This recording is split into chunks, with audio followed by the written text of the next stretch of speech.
Hello there. How are we? Good. How you doing? Jay, Good. yeah? Jai, actually. Joy. My Yeah. bad. I look. I get called Jay more often. And is it Amos? Yeah, man, it can be Amos or Moss or I'm all good. You're Yeah, all it's good. fine. Yeah. No, Where you beautiful. at in where are you at in Australia, man? Sydney. I don't know how well you know Australia Nice. too well, but I'm about an hour's drive out of Sydney. Ah, cool. I got some friends in Freshwater, kind of not so far, but just up the coast a little bit. Yeah, yeah. And my dad used to live in Byron Bay, way up the coast. Yeah, So yeah. I know Byron Bay quite well. Okay, so you've been to Australia quite a few times, I'm guessing, in your life, or Yeah, so with the band and personally as well, yeah. It's a yeah. wonderful place and I was almost moving to Melbourne, um, but yeah, it just didn't work out. So yeah. Melbourne's a gorgeous city as well. It's a load of fun. That's what's Mm. really cool. Melbourne, Sydney, bunch of fun. Perth as well, actually, surprisingly, considering it's so isolated and away from nowhere. But yeah, it can be a lot of fun. So we've always had a wonderful time there, man, and we can't wait to get back. I was about to say it's going to be what, about 6 years since the last time you were here? Yeah, that's really surprising. Yeah. We just didn't realize. We're like, wow, really? It's been that long? And then you realize how much life you've experienced in that Mm. point, and you're just like, ugh, we just can't let this happen again. Obviously, stuff Well, happened to there the was whole stuff in the world. middle there. Yeah. Yeah, but surrounding that, you think, wow, man, we got to do this more often. Just yeah, it's crazy how time flies, especially when you think you feel like you've been there. Like we felt like we went there once a year Mm. for a while, but then you look back and you're like, actually, no, it's like once every other year, and then it's yeah. No. That's what happens when you have 5 years between albums. All of a sudden, you're 6 years away from a country. Wow. And speaking of that, is it a bit surreal that the album, at least for Australia, is out in about 5 hours now? We'll be able to It's enjoy it on amazing, isn't it? Spotify. Yeah. Yeah. Yeah, it is weird. I was just talking about this with Dan. Like we had a listening party, like stroke celebration with some fans in the UK. So it's like a really small, intimate event Mm. where we did like a Q&A and things like that. And I was fucking bummed. I was like, this is really, I'm not having a good time. Obviously, external face, Yeah. smiling and everything, but internally I was bummed. And I was speaking with my partner about this. She's also like a musician, and she was saying, "It's just grief, man. You've done this thing, and now you've got to let it go, and Yeah. it has to happen. Otherwise, there's no point doing it." And I mean, she's right, aren't they always? And it's a case of yeah, you spend, especially this album because it's so personal and so introspective. You work with something so intensely, and it's like Mm. it's a part of you, and then you kind of have to stop working with it, and it's yeah, it's a sadness, but it's also bringing lots of things. Mm. So there's a there's a wonderful exchange there that come, like you say, 5 hours time, hopefully it will start to create little lights all around the world, and we can see all these wonderful things and meet all these wonderful people again. Well, it's been received so well, all the singles that have come out so far. You just released Legion yesterday. And that's one thing Yeah. about the music videos. There's been a lot of effort put into all the music videos that have come out. Was that a big driving force to have the visuals kind of match the music in a way? Yeah, it just felt that we can't do things in the manner that we've done things before, which has Mm. always been rushed, which has always been done on other people's timelines, and without really connecting our passion to it. So let's take Legion, for example. This is a really good example of where we know the cinematographer very well, Richard Oakes, and because we've been friends for a good, 6, 7 years now, and we've collaborated a few times before Mm. this, we understand each other's cinematic influences and passions. And when the idea to do Legion came up, I think I just sent him a message. I was like, "Hey man, do you want to do this still, and I sent him a still from 2001, A Space Odyssey. Yeah. So it's just the bit where Hal is under the, not Hal, sorry, Dave is under these red lights. He's trying to get into the core in how to turn it off, basically. And then also sent him an image of Ripley in like the middle part of Alien, and was like, look, mate, we both love Ridley Scott. You know, we love Blade Runner as well, and we love what Kubrick did with 2001. Can we do this? And he's like, yeah, my brother-in-law is a set designer, set builder. We can do this, and we can do this properly. We can do this like they did it. And the passion just came out, and the interest came out, and that has been the thing that's kind of been missing from before War of Being, which is being able to connect these individuals that can bring their expertise to the table and take what we're doing to the next level. Because, you know, I can't make a film, but I can damn well write one. You know, it's like, there you go, man. Let's do this together. You know exactly what I want. I know exactly what I need to say. Here we go. And that was wonderful. And it was great to get that with the music as well. You know, our production team were kind of on the same vibe. It was like, okay, you are impassioned and emotional. You're going to be able to bring this out of us. Yeah. And I think it really shows with this album. You know, there's a angle that we've never really had before that is partly driven by us and partly driven by the people we worked with who were able to find and really just bring those elements to the front. And it really helps create the whole kind of atmosphere, because I've already got in my mind, only listening to the singles, and what I'm kind of predicting for the whole album, because I've got a visual on how I see the album now and how I hear the music towards it.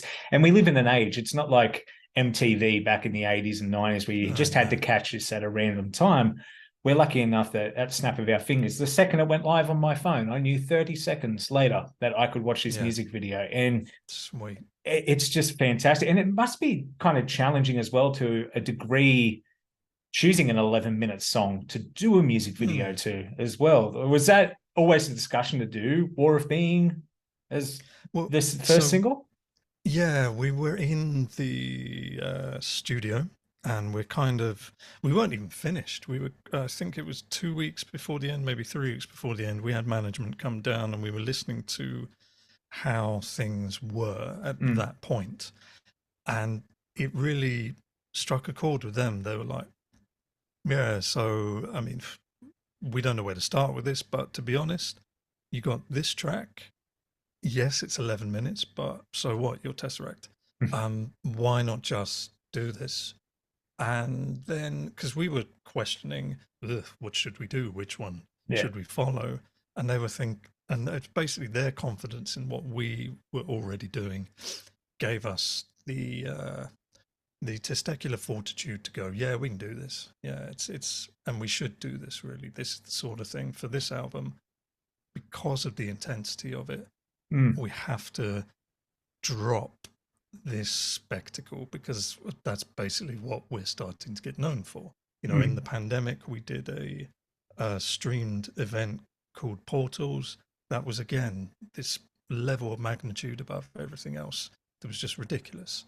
Yeah. Because we had these teams of really impassioned and skillful people that were able to help us get to the places that, you know, because we can't do everything, but we can, like I say, we can think about it, and we have all these ideas. And it's such a creative group of people that having more creative people in, like, I'm not going to say support team, but, you know, the team that is kind of behind the scenes is fantastic. And it really gives us the confidence to do things like, hey, here's this 11-minute essentially fight between two faceless creatures, and they never speak and they never do anything. They're just gonna fight. But there you go. There's 11 minutes, man. Enjoy.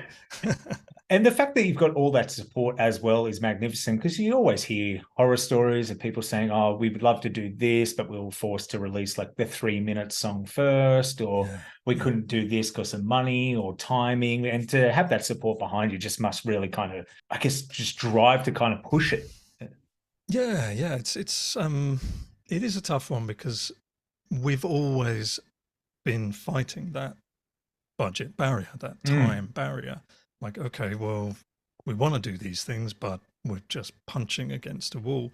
And it's not like anything's really changed. It's just that there's been a shift in the maybe belief in what we're doing, and they're like, mm, okay, or maybe we've just become better at communicating our ideas. Perhaps we're able to then say to people, we want to do this in this fashion and like this. yeah. And they have a straight away, they can see it, they can believe in it or not, and make a decision there and then. That because in many cases there's a lot of financial support going here, or Mm, there's a career, um, people think about their career if they're in things like management or cinematography. And fortunately, there's something about what we're doing at the moment that people really want to help out and yeah. be a part of. Yeah, which is just unreal in itself. And kind of shifting gears a bit to the Hmm. touring, how going forth, do you know which songs you're going to start playing live? Was it kind of hard to chop and change the set list around a bit to include the new material? Because it's not like you've got a lot of short songs where it's easy to switch five or six out. So it's got to be No, well no. thought out. This is it. You can only really, unless you're doing an evening with TesseracT, which we're not at that stage of our career yet. Good. I reckon we've still got a good 20 years before we're sitting on stools on stage singing ballads. Yeah. But we've still got to say, well, you know what? We can't do 90 minutes because then it's ridiculous, and Mm. it's so we do have that problem that, yeah, all right, we're gonna be cutting into these things. Like, we won't do the whole of Concealing Fate, which is our first EP, because that's 27 minutes long, and Mm. that would just be, only a portion of the crowd would be down to that. Yeah. So it's interesting because you've got somehow to balance between everybody that's coming to see you to give what they want to see, but also to give yourself what you want to be putting out as an Mm. artist there and then. So the balance is definitely going to be there. We're going to be bringing the old tunes that we know people want to hear. And I say it's going to be half half because with this album, we're able to get away with a lot more for whatever reason. And it seemed to translate very well in a live scenario. So, Yeah. I mean, yeah, we already have our set list planned, and chances are it's going to be the same, even when we're in Australia, because we don't actually have that much time to work out other things. Yeah. Because we're on tour from about 3 weeks' time till pretty much when we finish up in Tokyo in May, I think. No, there you go. That's a good way to end it. I guess that's on the way back from Australia. Kinda, Yeah, yeah, yeah, yeah. kinda. No, that's interesting to say that. And changing, that was going to be my next question, but you kind of already Yeah. answered. I was going to say, going to different countries. I know other bands, and I've spoken with others before. They've said, "Oh, when we come to Australia, for example, we always play this song because Australians tend to like Ah. that." Or do you kind of just feel that once you've crafted the Hmm. set list, it's kind of best to stay to that? I think due to the nature of our production, there's a lot of synchronization going on Mm, between us. We're working with sequencers, we're sending um, not just audio to our front of house sound engineer, but we're also sending like time code for synchronizing with lights and things like yeah. that. It's quite difficult to on the fly switch things around. And we tend to, there's no gaps in what we're doing unless we've intentionally put a gap. Yeah. So it's quite hard to mix it up. Hmm. So we do have to we do have to think quite strongly about things beforehand, and we do spend a couple of weeks crafting a set and Hmm. then stick to it for certainly for like this first leg of the War of Being World Tour. I think between now and May, we're going to be doing this show. And then after then, I think we'll start introducing some of the other tracks as well. Yeah. But you also do have to kind of think, okay, I want to do this, but I'll take a second look at like the stats and see if that song even has any traction online. Because what happens if we go there, nobody knows it, and Hmm. then it'd just be a bummer in the set. and we're definitely quite keen to have high emotion, Yeah. high energy, and just give people a show that they're not going to see from anybody else. I didn't even think about that, checking stats before. That's something, I guess, 20, 30 years ago, no one would have been able to do. You can actually go online and see what song is resonating with people. That's, it didn't even clue into my mind to think of that. That's actually brilliant thinking to do that way as well. Is there anything in particular you're looking forward to playing live for the first time in front of a crowd off the new album? Yeah, interestingly, we're not going to do some of the tracks that I'm really looking forward to, simply because they're monstrous. And we were a little worried that, okay, these are not the ones that people are going to really get just yet. Yeah. But yeah, there's a track that we were going to release as a single, but we kind of did a U-turn late on and decided to do Legion instead, and I'm very glad we did. But there's a track called Echoes that's on the new album that is just, it's like popping a cork on a champagne bottle. It's high energy, good fun, and at the same time fairly intense and brutal.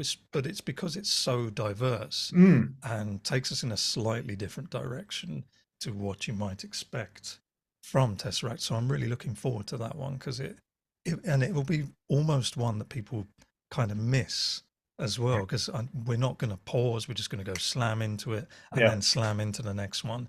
And we've bookended it with some absolute storming tracks. But I still think it's for us, I know as a band, we're just going to love it because it's just fun to play. And we don't often get the opportunity to focus on something that's fun because sometimes we've got to concentrate. Whereas with this one, it's much more natural groove, and it's a much more exciting, fun thing to do, where you can kind of not switch off, but really just get into it. Kind of, fall into it and just kind of, it's almost like dancing. You don't have to, you're not doing a tango or anything. You just kind of going into it.